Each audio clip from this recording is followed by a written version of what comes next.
श्रीमुख सुखावले सुख डोळ्याची भूप नवजी माझ्या जीवे गोड तीन अक्षरांचा रस अमृत दयास फेकी पुढी श्रवणाची वाट कोखाळली शुद्ध गेले भेदा भेद जिवारुणी महावळे मन होती जी गाजले शुद्ध चोखाळले स्फटिक जैसी तुका म्हणे माझ्या जीवाचे जीवन तुका म्हणे माझ्या जीवाचे जीवन विठ्ठल निधान सापडले जीवे गोड तीन अक्षरांचा रस अमृत दयास फेके पुढे पांडुरंगा करो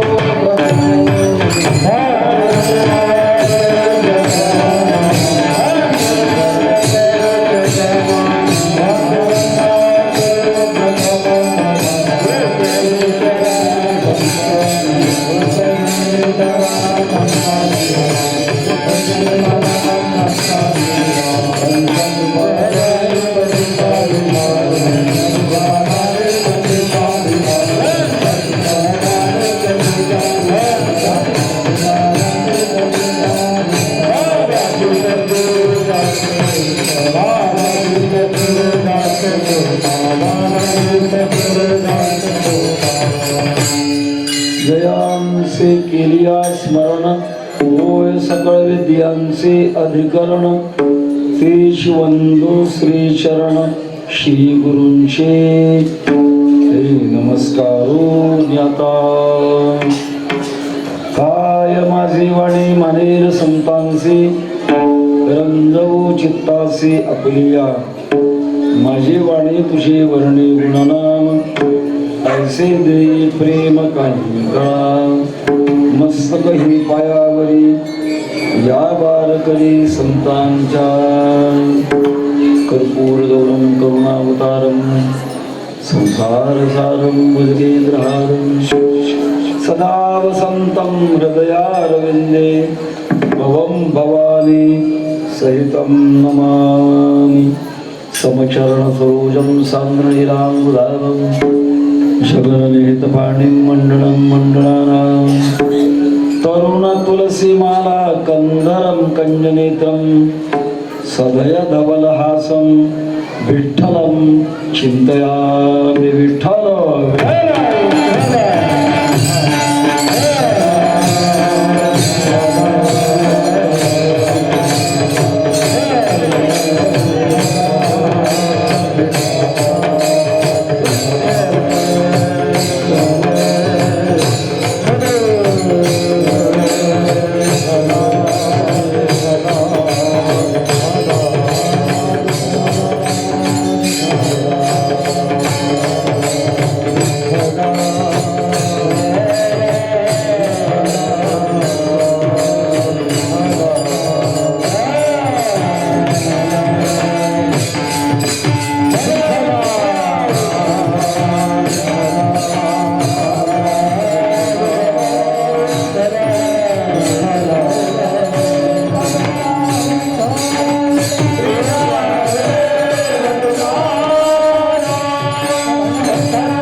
पावले सुख डोळ्याची भूक नवजी माझ्या जीवे गोड तीन अक्षरांचा रस अमृत दयास पिगे पुढे.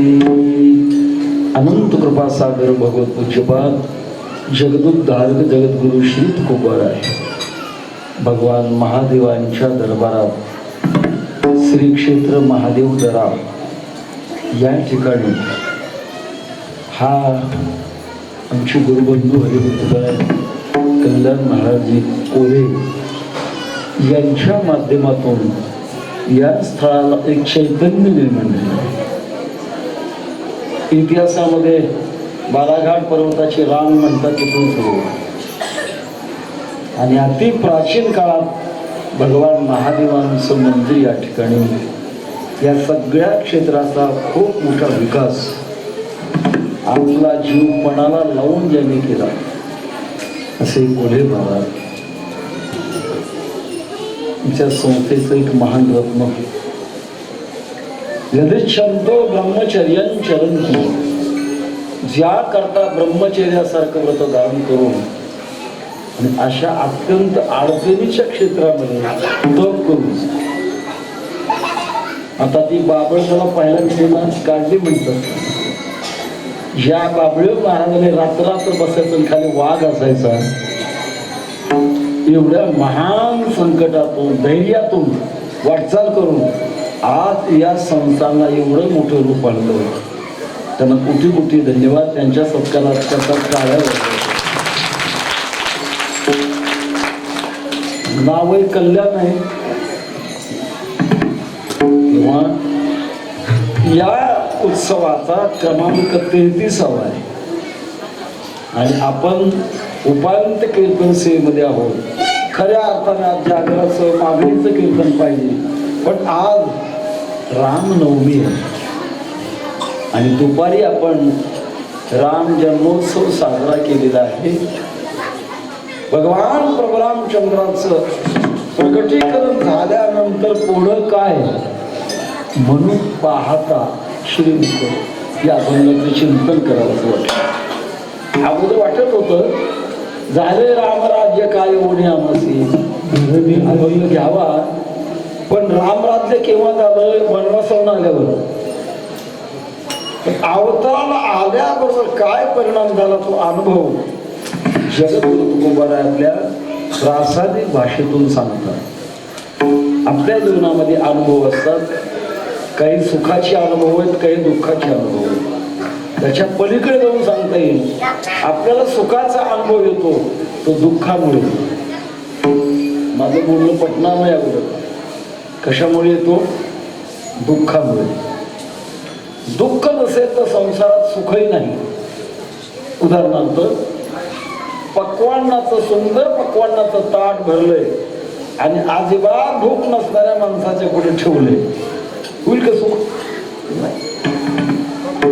पक्वान्नाचं सुख होण्याकरता भुकेचं दुःख व्हावं लागतं आणि मग पक्वान्नाचं सुख आहे. पाण्याचं सुख होण्याकरता तहानीचं दुःख व्हावं लागतं आणि मग पाण्याचं सुख. सावलीचं सुख होण्याकरता उन्हाचं दुःख भोगावं लागतं आणि मग सावलीचं सुख. सगळा विचार करा आपल्या जीवनामध्ये. दुःखामुळे सुखाची प्राप्ती. एक प्रसंग सांगत असतो. शेजारी शेजारी घर आणि दोन्ही घरी एका दिवशी एका वेळेला 2 मुलं जन्मली. एका घरी मुलगा जन्मला तो 14व्या क्रमांकाचा, म्हणजे 13 अगोदर झाले होते. 14वा मुलगा जन्मला.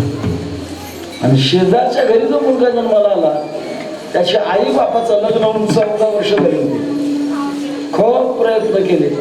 काय आज्या काय प्रयत्न असतात महाराज, खूप वेगळे वेगळे प्रयत्न केले आणि मुलगा झाला. माझा प्रश्न आहे, पिढी कोण वाटेल? 14व्या मुलाचा बाप पिढी वाटेल का 14 वर्षानंतर झालेला बाप पिढी वाटेल? 14व्या मुलाचा बाप पिढी वाटणार नाही. तो म्हणे मला पिढी वाटण्याची गरज नाही, माझा वेल मांडवाला गेलाय, मांडव मोडायला लागलाय. कशाला पिढी होत? दुःखातून सुखाची निर्मिती होते, पण परमार्थामध्ये मात्र सुखातूनच सुखाची निर्मिती आहे. आज भगवान परशुरामचंद्रांचा प्रगट दिवस आहे.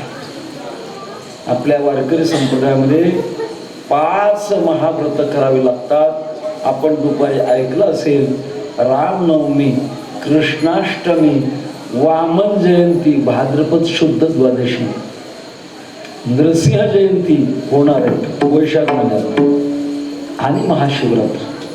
5 महाव्रत करावे लागतात. आज एक महाव्रत आहे, भगवान परशुरामचंद्रांच्या जयंतीचं व्रत आहे.